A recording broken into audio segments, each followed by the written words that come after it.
নমস্কার দর্শক বন্ধুরা, শান্তন টিভির পর্দায় আপনাদের সকলকে স্বাগত।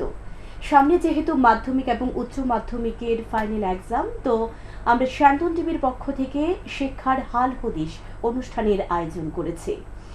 এই শিক্ষার হাল হদিশ অনুষ্ঠানে আপনারা মাধ্যমিক এবং উচ্চ মাধ্যমিকের সকল বিষয় জানতে পারবেন এবং আপনাদেরও যদি কোনো কিছু জানার থাকে অবশ্যই আমাদের কমেন্ট বক্সে জানাবেন, আমরা সেই উত্তরটা খুঁজে আপনাকে পৌঁছে দেওয়ার চেষ্টা করব।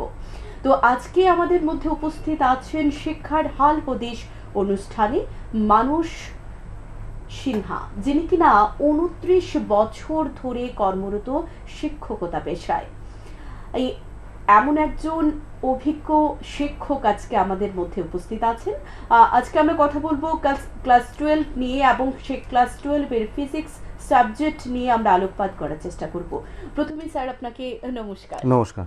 কেমন আছেন বলুন? হ্যাঁ, ভালো আছি, চলছে ভালোই। সামনে যেহেতু উচ্চ মাধ্যমিক পরীক্ষা, নিশ্চয়ই একটা প্রেশার আছে স্কুলে। হ্যাঁ, স্কুলের একটু প্রেশার আছে। স্টুডেন্টস যা স্কুল থেকে যারা এপিআর করবে ওদেরকে কোনো প্রবলেম হলে একটু দেখা, বা ওরা নিজেরাও যোগাযোগ করে যে স্যার এটা হচ্ছে না, একটু দেখিয়ে দাও। তো ওভার টেলিফোনিক যতটা পারি হেল্প করছি। তো মোটামুটি একটু ব্যস্ততার মতোই চলছে। তারপর পরীক্ষা হবে, পরীক্ষার পর খাতা কাটা অবধি একটু ব্যস্ততা থাকবে, তারপর সেটা আস্তে আস্তে আবার নর্মালসি প্রতি বছরের। তো হ্যাঁ, এটা আমাদের চাকরি থেকে যখন জয়েন করেছি তখন থেকে প্রথম বছর থেকেই এই রুটিনটা চলছে।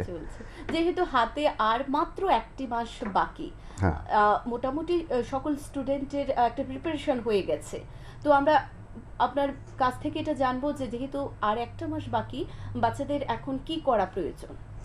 হ্যাঁ, পরীক্ষার ব্যাপারটা হচ্ছে, দেখুন, একটা স্ট্র্যাটেজি নিয়ে সবাই এগিয়ে যায়। এবার স্ট্র্যাটেজিটা আমি যেটা নিচ্ছি সেটাই আলটিমেট, এরকমটি কিন্তু কোথাও না।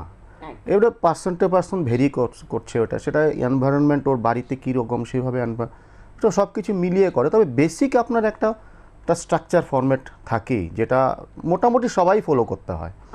তো ওই দিক থেকে দেখলে আমাদের ধরুন 12-এ তো 1 বছরের কোর্স, কিন্তু প্র্যাকটিক্যালি সেটা 1 বছর পাওয়া যায় না। ধরুন মে জুন থেকে মোটামুটি একটু পড়াটা ভালো করে শুরু হয়, আর এদিকে তো ফেব্রুয়ারি মার্চে পরীক্ষায় চলে আসে। তো পরীক্ষার মানে এই যে প্রি বোর্ডটা গেল বা টেস্ট এক্সাম যেটা গেল, তারপর থেকে একটা পুরোপুরি স্ট্র্যাটেজি নিয়ে পড়তে হয়। এই করে করে আপনি যখন পরীক্ষার 1 মাস আগে আসবেন তখন আপনাকে আরেকটু চেঞ্জ করে পড়তে হবে। 7 দিন আগে আসবেন পরীক্ষা, আরেক রকম চেঞ্জ করবেন।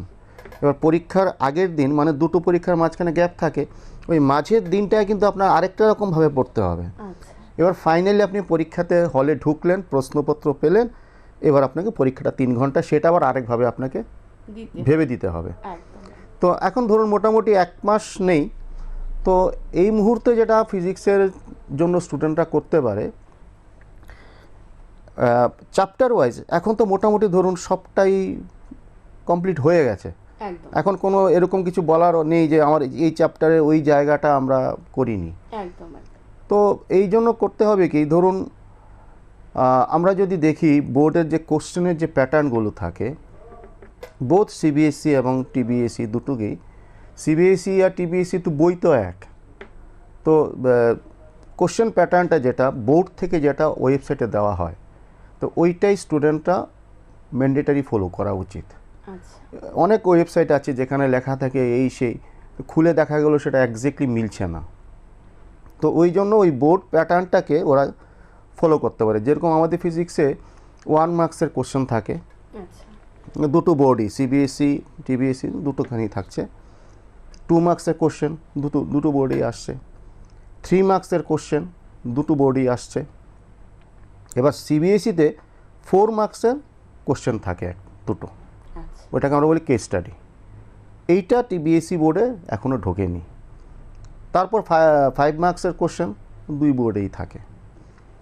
তো আমি যখন 1 মার্কস, যেহেতু কোশ্চেন অ্যান্সার করতেই হবে, তো আমি যখন পড়বো এই যে 1 মাসের টাইমটাতে না, আমি একটা ইউনিট, এখন আর চ্যাপ্টার ধরে পড়ার সময় নেই, এখন ইউনিট ধরে পড়তে হবে। তো একটা ইউনিট ধরবো, ওটার 1 marks, 2 marks, 3 marks, 5 marks for the state board, and সিবিএসসির জন্য এক্সট্রা 4 মার্কস। এবার এখানে একটা হয়, যেরকম 1 মার্কসের ভেতরেই এমসিকিউ থাকতে পারে, বা ওয়ান ওয়ার্ড ওয়ান লাইনে অ্যান্সার হতে পারে, আর অ্যাসারশন রিজনিং হতে পারে। এই তিনটে মানে পার্টকে স্টুডেন্টস ওই ইউনিট থেকে একদম ঝেড়ে ফেলতে হবে। আচ্ছা, মানে এই ইউনিটটা নিলাম, ওখান থেকে আমি সব করে বেরিয়ে যাব। এখানে আমি 1 মার্কস 2 মার্কস করলাম, 3 5 আমি পরে এসে করব, এই সময়টাতে আর পাবে না ও, কারণ ওর হাতে সময়টা কম। ফিজিক্স করতে হবে, কেমিস্ট্রি করতে হবে, ম্যাথ করতে হবে, বায়োলজি করতে হবে, ল্যাঙ্গুয়েজ দেখতে হবে। একদম। তোমাকে 5খানা সাবজেক্ট আমার হাতে পড়েই আছে। আমি যদি দেখি ফেব্রুয়ারি মাস 28 দিনের, তো আমি যদি 1 সপ্তাহ করে দিই, তারপর আমার ফেব্রুয়ারি মাস শেষ হয়ে যাবে। তো এইভাবে এখন পুরো স্ট্র্যাটেজি করতে হবে। তারপরে যেটা আরও সুন্দরভাবে করা যায়, যেটা পড়ছি আমি, কোনো ফর্মুলা থাকতে পারে, এটার মেমোরাইজেশনের জন্য আমি সঙ্গে সঙ্গে লিখে ফেললাম, জাস্ট ফর্মুলাটা লিখে ফেললাম আমি। এই ফর্মুলাটাকে মেমোরাইজ করার জন্য যদি কোনো স্পেশাল টেকনিক আমি আগে নিয়ে থাকি, ওইটাকে একটু রিভাইজ করে নেওয়া। অনেক ক্ষেত্রে হয় কি, ধরুন একটা নিউমারিক্যাল করতে গেলে ফর্মুলাটা আমার ঠিক প্রপারলি মনে আসছে না, কিন্তু আমি ডিরাইভ করে ফর্মুলাটা আসতে পারি। এটা করা যায় পরীক্ষা হলে, কিন্তু it will take you extra time, এটা আননেসেসারি। যেরকম ধরুন আমাদের একটা ক্যাপাসিটার একটা চ্যাপ্টার আছে ইলেকট্রোস্ট্যাটিক্সে, এনসিইআরটির বইয়ের ইউনিট 2। তো ওই চ্যাপ্টারে একটা প্যারালেল প্লেট ক্যাপাসিটারের ক্যাপাসিট্যান্স একটা ফর্মুলা দেওয়া আছে। এবার এক্সামে একটা নিউমারিক্যাল আসলো, আমি ফর্মুলাটা যদি মনে না রাখতে পারি, তাহলে আমাকে পুরোটা ক্যাপাসিট্যান্স ডিরাইভ করে ওই ভ্যালু এনে তারপর ওই ফর্মুলাতে আমি অঙ্কটা করতে পারবো। আচ্ছা, তো প্রচুর টাইম খেয়ে নেবে। একদম। তো ওই জন্য কিছু কিছু ফর্মুলা আমাকে মেমোরাইজেশনে যেতে হবে। আচ্ছা, আর এই ফর্মুলা মেমোরাইজেশনের একটা সহজ টেকনিক হচ্ছে, যখন আপনি একটা চ্যাপ্টার পড়বেন, ওই চ্যাপ্টারটা পড়ার পর পেছন দিকে প্রতি বইয়েরই, ইংলিশ মিডিয়াম হোক কি বাংলা মিডিয়াম হোক, প্রতি বইয়েরই আপনার পেছন দিকে কিছু নিউমারিক্যালস থাকে। আপনি নিউমারিক্যালসগুলো করা শুরু করুন। 1 নাম্বারটা করতে গেলে আপনার ফর্মুলা দেখে করতে হবে। এরকম করে আপনি যখন 10 15 20 অবধি চলে যাবেন, 21 নাম্বারে গিয়ে দেখবেন আপনার আর ফর্মুলা দেখতে হচ্ছে না, অটোমেটিক্যালি মাথা থেকে চলে আসছে। আচ্ছা, এইটা ডুয়েল কাজ করছে। একে তো আমার নিউমারিক্যালগুলো প্র্যাকটিস হচ্ছে, একদম, আর ফর্মুলাটা অটোমেটিক্যালি আমার মেমোরাইজেশনে চলে আসছে। সেই, তা আলাদা করে ফর্মুলা মেমোরাইজ করব, তারপর অঙ্ক করব, আমার ডাবল টাইম স্পেন্ড হয়ে যাচ্ছে। তো এইভাবে প্রতি ইউনিট থেকে আমাকে পুরো ডেপথে ঢুকে যেতে হবে। কিন্তু এখন কিন্তু নতুন করে শেখার সময় নেই, এখন নতুন করে শেখা যাবে না। যেটা আছে সেটাকে আরও পারফেক্ট করতে হবে, কারণ মার্কসটা পারফেকশন কিন্তু একটা vital point for scoring marks. এই হচ্ছে ধরুন 1 মাস আগে আমি এই স্ট্র্যাটেজিগুলো নিতে পারি। আচ্ছা, 7 দিন আগে কি কি করতে হবে? 7 দিন আগে দেখুন, তখন তো আর পুরো চ্যাপ্টার পুরো ইউনিট পড়া সম্ভব না। তো আমরা সেটাকে বলি ভিজুয়াল মেমোরাইজেশন। ভিজুয়াল মেমোরাইজেশনটা হচ্ছে, ধরুন আজকে পেপারটাই আমি পড়লাম, পেপারের মধ্যে খুব মন দিয়ে আমি পড়ে নিলাম। তো পেপারটা পড়ে আমি পড়ার টেবিলে বসছি, পেপারটা সামনে আছে, কিন্তু ওইটা আমি খুলবো না খুলে আমি ভাবতে থাকবো যে, মানে আমার মনের ভেতরে আনবো যে আমি এই চ্যাপ্টারটায় কী পড়লাম, এখানে কী ডেরিভেশনগুলো আছে, ওই ডেরিভেশনগুলো করতে গেলে আমাকে কি প্রসিডিউর নিতে হবে, ওই ডেরিভেশন থেকে সাইড করোলারি হিসেবে আরও কী স্মল ডেরিভেশন আসতে পারে, ওই ডেরিভেশনে আমাকে কোন কোন কন্ডিশনগুলো অ্যাকসেপ্ট করতে হয়েছে, ওই ডেরিভেশনকে ফর্মুলাগুলো দিয়ে আমি নিউমারিক্যালগুলো কোনগুলো করেছি আমি, এইগুলো একটু চোখের সামনে ভাসিয়ে নিতে হবে। এবার স্টুডেন্টসদের হবে কি, যখন সেটা মনে মনে ভিজুয়ালাইজ করতে যাবে, হঠাৎ করে দেখবে সে কোনো একটা জায়গায় সে মনে আসছে না, তখন সে বইটা খুলে দেখবে যে আরে এই পয়েন্টটা আমার, এই স্টেপটা আমি মিস করছি। একবার মাথায় চলে এলো, আবার বই বন্ধ, আবার ভিজুয়াল মেমোরাইজেশন করো। কারণ ও তো একটা সাবজেক্টে পরীক্ষা দেবে না, ও 4-5টা দিতে হবে। তো ফিজিক্সে যেরকম লোড ওর মাথার উপরে, তেমনি বাকি সাবজেক্টেরও লোড সেইভাবেই আছে মাথার উপরে। আর সায়েন্সের যারা পড়ছে, বা সায়েন্স কেন, এখন সব বিষয়ই হয়ে যাচ্ছে, সবারই তো আফটার 12th এন্ট্রান্স এক্সাম দিতে হয়। একদম আপনি আর্টস কোনো ভালো কলেজে এন্ট্রান্স পরীক্ষা দিতে হয়, সায়েন্সের ওদের টেকনিক্যাল ব্রাঞ্চের এন্ট্রান্স পরীক্ষা, কমার্সের এন্ট্রান্স পরীক্ষা, তো এন্ট্রান্সের প্রেশারটা ওদের মাথার উপরে থাকে। তো ভিজুয়াল মেমোরাইজেশনে কিন্তু আপনাকে কম সময়ে পুরো চ্যাপ্টারটাকে একটা কাভারেজ দিয়ে দেবে এবং আপনি তখন নিজেই বুঝে যাবেন যে আমার কোন জায়গাটায় আমি আটকে যাচ্ছি। আমি পুরোটা মনে করতে পারছি, আমি লাস্টের স্টেপের 3 নম্বর আগের স্টেপটা আমি মনে করতে পারছি না। দ্যাট মিনস ওই কানেকশনটা আপনার এখনও গ্রো করেনি, ওইটা প্র্যাকটিস করে নাও একবার। তো ওইভাবে করতে হবে। আর 7 দিন আগে যে এটা টাইম ম্যানেজমেন্ট একটা বিশাল ব্যাপার। টাইমটা কীরকম দেখুন, অনেকে, আমার তো অনেক বছর ধরে চাকরি করছি, অনেক স্টুডেন্টসরা বলে স্যার আমি গত 2 দিনে বসেছি, আমি পুরো ইউনিটটা শেষ করে ফেলেছি। আমার কতদিন লাগলো? বলে 3 দিন লাগলো। ভালো কথা, শেষ করেছো। বলে ওই 3 দিন তুমি অন্য কোনো সাবজেক্ট পড়লে? বলে না স্যার, অন্য কোনো সাবজেক্ট পড়িনি, শুধু ফিজিক্সটা নিয়ে বসেছিলাম আমি, 3 দিনে স্যার আমি এই চ্যাপ্টারটা পুরো কমপ্লিট। তো এবার ফিজিক্সের জন্য ও 3 দিন স্পেন্ড করলো, কিন্তু তার কিন্তু ম্যাথ, বায়োলজি, কেমিস্ট্রি ওই 3 দিন সে ধরলো না। এবার সে যখন কেমিস্ট্রি এই রুলসে যাবে, তো আরও 3 দিন সে বাকিগুলো ধরছে না। এরকম করে করে যখন সে ফের ফিজিক্সটাকে ধরবে, তো প্রথম দিনের সঙ্গে তার শেষের দিনের ফিজিক্সের গ্যাপ হয়ে যাবে 10-12 দিনের। একদম। তো ওই 10-12 দিন আগে যা পড়েছিল, সে যখন আবার পরে বইটা খুলবে, ওইগুলো আবার নতুন লাগতে পারে। তো এই জায়গাটায় দাঁড়িয়ে সেটা 7 দিন আগে না, এটা এখন থেকে করা উচিত যে আমি একটা রুটিন বানিয়ে নেব, টাইম শিডিউল বানিয়ে নেব যে আমার এই সময়টার মধ্যে আমি ফিজিক্সটা পড়ব, এই সময়টায় আমি কেমিস্ট্রিটা দেখব, এই সময় একটু ম্যাথ দেখব, বায়োলজি দেখব, ল্যাঙ্গুয়েজ, নিজে নিজে রুটিন বানাতে হবে।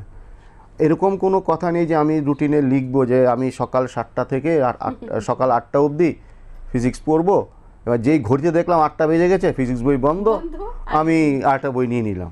ওইটা না, আমার টার্গেটটা হবে যে আজকের দিন শুরু করব আমি ফিজিক্স দিয়ে, সেটা 1 ঘন্টা পড়তে পারি, 3 ঘন্টাও পড়তে পারি, আর ভালো না লাগলে আমি হাফ অ্যান আওয়ারও পড়তে পারি, কিন্তু শুরু করব ফিজিক্সটা দিয়ে। এবার আমি একটা ইউনিট ধরছি, ওই আগে বললাম যে 1 মার্কস, সবগুলো মার্কসের কোশ্চেন সব করে নিয়ে বেরিয়ে আমি এবার কেমিস্ট্রি ধরবো, ধরে বায়োলজি ধরলাম, রাতের দিকে ম্যাথ ধরলাম। এবার ল্যাঙ্গুয়েজটা কী করবো? ল্যাঙ্গুয়েজটা আমি এভরি অল্টারনেট ডেতে পড়তে থাকি, কারণ ওখানে তো আমাকে ল্যাঙ্গুয়েজটা জানতে পারলে, আর যদি এত বছর মানে 12 পুরো বছরটা আমি পড়েছি, আমি একটা ইংলিশের কিছু একটা নিজে বানিয়ে লেখা সেই ক্যাপাবিলিটি হয়ে যায়। তো আমি একদিন অল্টারনেট করলেও কিছু হবে না। তো এই শিডিউলটাকে করতে হবে। এবার নেক্সট ডেতে গিয়ে আমি আগের দিন ফিজিক্স দিয়ে শুরু করেছিলাম, ওই দিন আমি কেমিস্ট্রি দিয়ে শুরু করব। মানে আমি ভোরবেলা যখন উঠবো, ফ্রেশ ব্রেন থাকবে, এই ফ্রেশ ব্রেন আমি প্রতিটা সাবজেক্টকে একবার করে ঘুরিয়ে আনবো। আর রাত্রের দিকে রাখবো যেগুলোতে ধরুন আমি ঘুরিয়ে আমি ফিজিক্স রাত্রে নিতে পারি, কোনো অসুবিধা নেই, রাত্রেবেলা পড়ছি আমি। মাঝখানে খাবার দাবার, স্নান, একটু ব্রেনকে রেস্ট দেওয়া, ওই জিনিসগুলো টাইম আমার দিতে হবে। তো এরকম একটা টাইম শিডিউল করে নিলে এই 1 মাসের সময়টা থেকে খুব আউটপুট পাওয়া যাবে।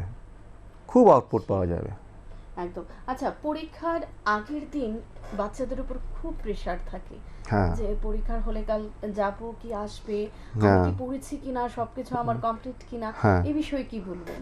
এটা দেখুন, পরীক্ষা, এটা আগেও একটা ফিয়ার ছিল, ফিয়ার সাইকোসিস, এটা এখনও ফিয়ার সাইকোসিস আছে, ভবিষ্যতেও থাকবে। এটা একটা মজার দিক বলি। আমরা যখন পরীক্ষা দিচ্ছিলাম 1990-তে 12, আমি নেতাজি স্কুলের ছাত্র, তো 90-তে আমার ভয় লাগছে, কি বোর্ড পরীক্ষা, কি কঠিন, আর বাপরে প্রশ্ন কি টাফ। তো 91 1 বছর পর যখন আমি আমার প্রশ্নটাকে দেখলাম, বলে এতে বড় ইজি ছিল কোশ্চেনটা, তখন লাগেনি, কিন্তু সার্কামস্ট্যান্সেস, এনভায়রনমেন্ট, প্রেশার সব কিছু মিলে।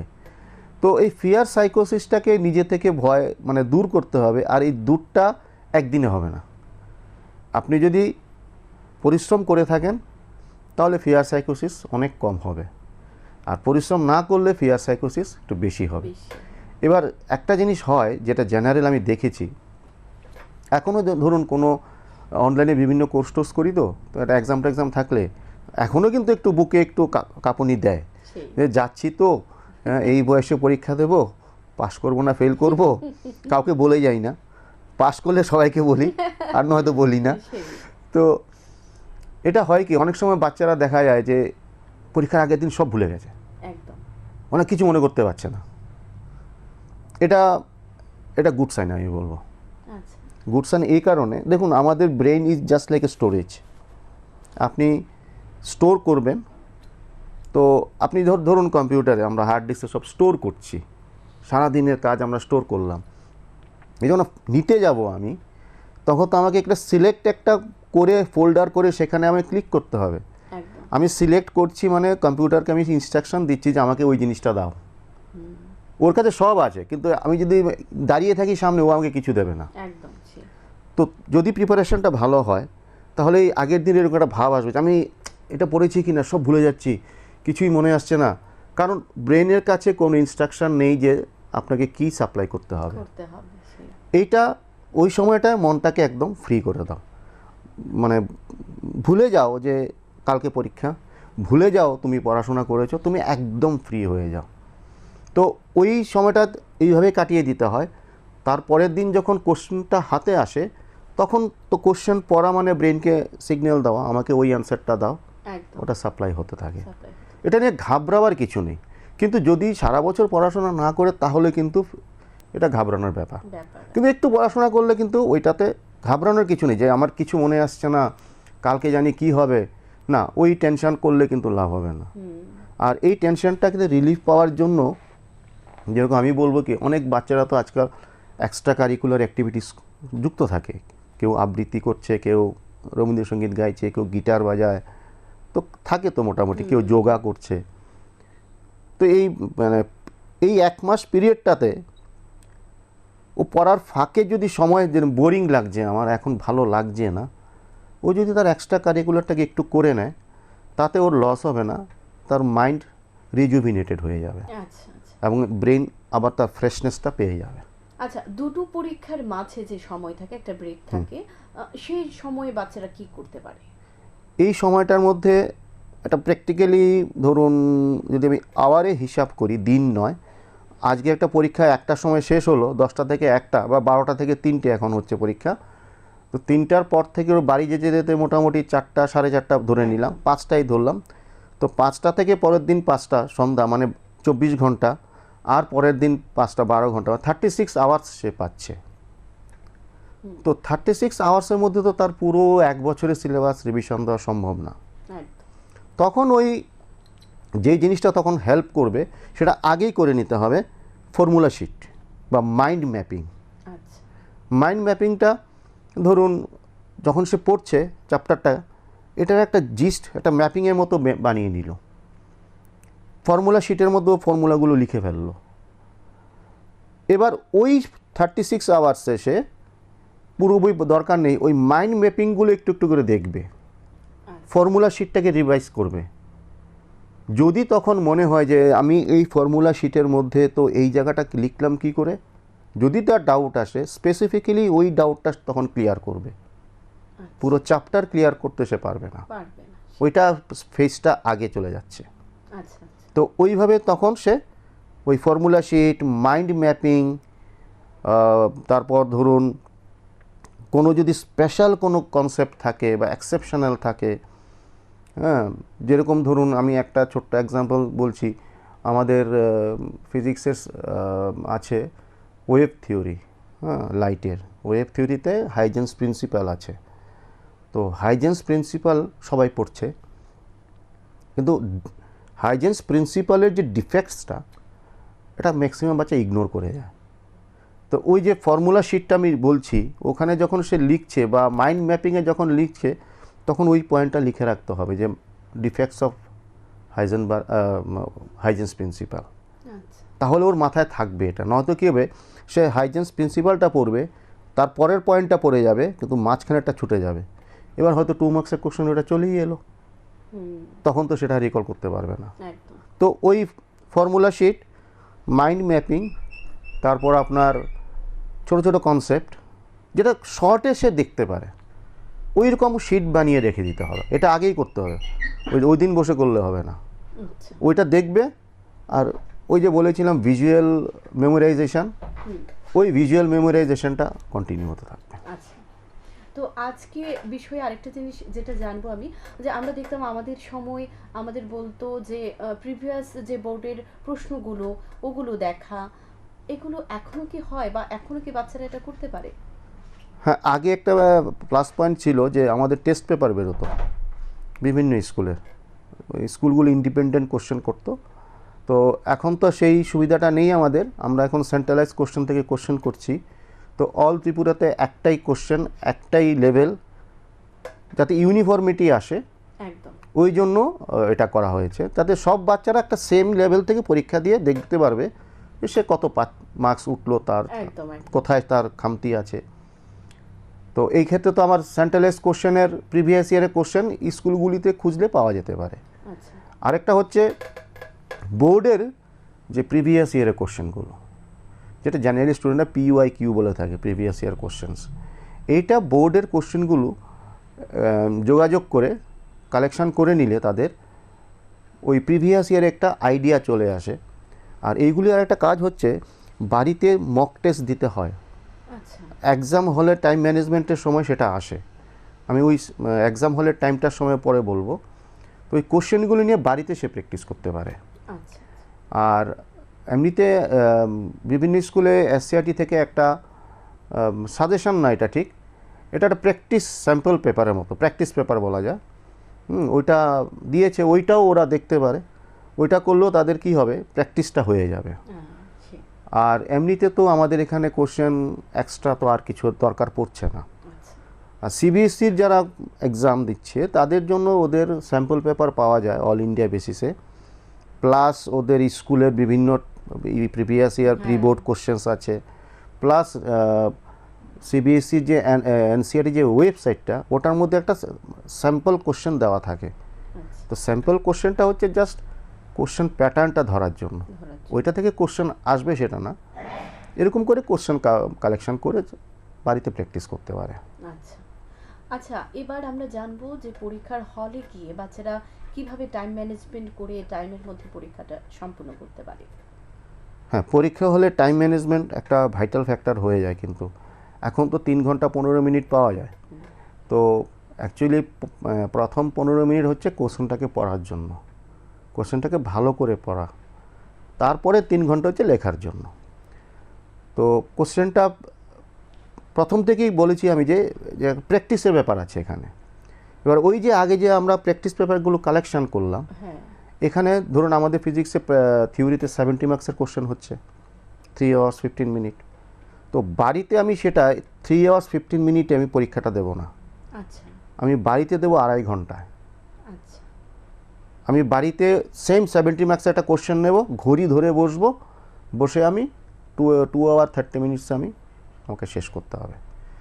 বাড়িতে 2.5 ঘন্টায় দিতে পারলে তাহলে এক্সাম হলে আমাকে তাড়াহুড়া করতে হবে না। আর এক্সাম হলের তাড়াহুড়াতে অনেক জানা উত্তর ভুল হয়ে যায়, অনেক লেখা সঠিক উত্তর কপি চেকিংয়ে ধরা পড়ে এসে ভুল হয়ে গেছে, সিলি মিস্টেক হয়ে যায়। তো এরকম সিলি মিস্টেক হলে ধরুন আপনার হাফ নাম্বার কাটা যাচ্ছে, এরকম যদি 5টা সিলি মিস্টেক হয়, 5 হাফে আড়াই নাম্বার কমে গেল ওর। তো 70 থেকে চলে আসতো 67.5-এ। তাহলে ওইটা কিন্তু শুধু সবটা ঠিক তাড়াহুড়োর জন্য হয়েছে। এই তাড়াহুড়োটা যদি এই কনসেপ্টে আসে, তাহলে ও পরীক্ষার হলে আরামসে 70 মার্কস লিখতে পারবে, টাইম ম্যানেজমেন্টে ও প্রপারলি টাইম দিতে পারবে। এবার এক্সাম যেটা হয় কোশ্চেনে আমাদের যেরকম 1 মার্কস থাকে, এবার কোশ্চেনটা নিয়ে বলছি একটু। 1 marks MCQ, 1 marks short question, 1 line বা 1 ওয়ার্ডে অ্যান্সার। এই 1 মার্কসের ভেতরে অ্যাসারশন রিজনিং থাকে, দুনো বোর্ডেই থাকছে। সেটা নাম্বারটা একটু ডিফারেন্ট হচ্ছে, যে CBSE বোর্ডে অ্যাসারশন রিজনিং 4টে, হয়তো আমাদের স্টেট বোর্ডে 2টো, এরকম কিন্তু প্যাটার্নটা ওইটাই থাকছে। তারপর 2 মার্কসের কোশ্চেন থাকে, 2 বোর্ডেই আছে। 3 মার্কসের কোশ্চেন থাকবে, দুনো বোর্ডে আছে। 4 মার্কসের কেস স্টাডি শুধু সিবিএসইতে, আমাদের এখানে নেই, ত্রিপুরা বোর্ডে নেই, কিন্তু ওই 3 মার্কসের ভেতরে কেস স্টাডি ঢুকিয়ে দিতে পারে, গতবার এরকম দিয়েছে ওরা। আর নর্মাল 5 মার্কসের কোশ্চেন। তো 5 মার্কসের কোশ্চেনটা যে সেটা কিন্তু এরকম নয় যে একটা কোশ্চেন দিলাম পুরো 5 মার্কস, ওটা ব্রাঞ্চ হয়ে যায়। 2 + 2 + 1 হচ্ছে, 2 + 1 + 1 + 1 হচ্ছে। তো এরকম করে মানে ডিভিশন হয়ে যায় মার্কসে, তাতে ছাত্রদের মার্কস তোলাটা সহজ। একটা কোশ্চেন আমি 5 দিয়ে দিলাম, সে ভুল করলে পুরোটা গেল। এবার ভেঙে দিলে সে হয়তো 2টার ভুল হলো, মিস হলো, কিন্তু বাকি 3 তো সে পেয়ে যাবে। তো ওই দিক থেকে মাথায় রেখে পার্ট করে দেওয়া হয়। তারপর এক্সাম কোশ্চেনে অর থাকে, দুটোর মধ্যে যেটা ভালো চয়েস হয় সেটা করতে পারে। এবার এটা আমার ব্যক্তিগত ব্যাপার যে 5 মার্কসের কোশ্চেনটা একটু বড় থাকে, লিখতে হয়। জেনারেলি ডেরিভেশন দেয়, ডেরিভেশন দিয়ে তার সঙ্গে একটা নিউমারিক্যাল দিয়ে দিল বা একটা কনসেপচুয়াল কোশ্চেন দিয়ে দিল। তো 5 মার্কসটা দিয়ে শুরু করা উচিত প্রথম।